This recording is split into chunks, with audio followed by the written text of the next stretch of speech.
job back. Hmm. Chance Johnson says Gary's police chief gave him an ultimatum days after he was sworn in. Cut your braids in 24 hours or be terminated. He says he thought the department would allow him to keep his hair because of his religion, but he was fired the next day. Tonight he is calling for change and his job back. These cornrow braids that Chance Johnson has been growing for more than 4 years are the subject of what he calls an unjust move by the Gary Police Department. Johnson says he was fired last month because he wouldn't cut his hair. It represents strength. It allows me to represent myself and my faith and myself as a person. Johnson says he practices the Rastafarian religion. He says hair is seen as a symbol of strength, identity, and pride, and cutting it would go against his religious beliefs. When black people were brought over to America, one of the first things that was done was their hair was cut off to strip them from their identity. It represents my faith and what I stand for. Johnson, his wife, and 4 kids moved from Dallas to Gary for the officer position. He says he passed every test and was offered the job. I wanted to be that police officer that if I seen something wrong going on, I can step in and do the right thing. A Gary City Council member posted this photo on Facebook showing Johnson and the new recruits during their swearing-in ceremony.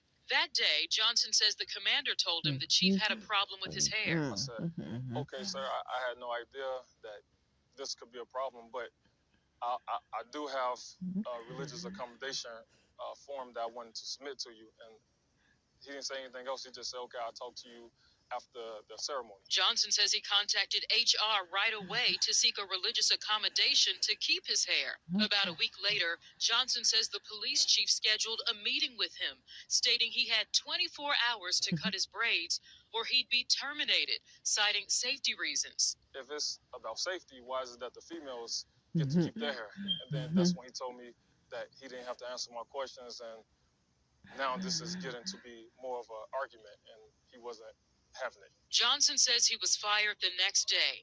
He believes his civil rights were violated, citing Title VII of the Civil Rights Act of 1964. Title VII prohibits private, state, and local government employers with 15 or more employees from discriminating on the basis of race, sex, national origin, and religion. He said in the state of Indiana, they don't have to accommodate religious requests. I never heard of anything like that. I reached out to the city of Gary and the Gary Police Department. A spokesperson for the city of Gary responded by saying, quote, "The city of Gary can confirm this is a personnel matter that we are reviewing. We are committed to fair treatment of all employees and compliance with applicable employment laws." Johnson says he wants Gary PD to be held accountable, and he wants his job back, but not if it means cutting his hair. It's nice and neat and professional, but I don't think anybody should be terminated for their religious beliefs, especially when it's not doing any harm to anybody around them.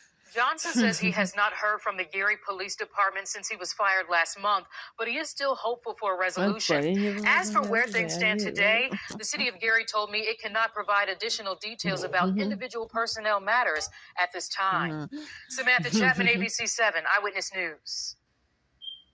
Like I get, my mother said,